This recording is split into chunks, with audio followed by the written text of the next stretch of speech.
Hey guys, in this video, I will show you how to change the language on the Pinduoduo app. Alright, so let's begin with the video.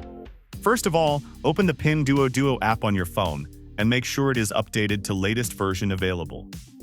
After that, log into your account and you will be redirected to this type of page. Here, tap on the profile icon. This will take you to your account settings.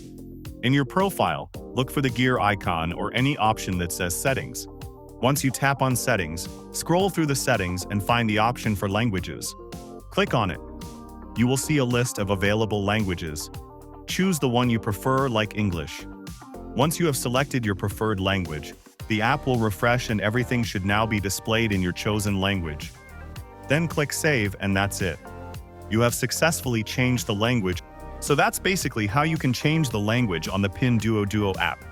So that's all for this video. Consider subscribing if you find it helpful, and I'll catch you in the next one.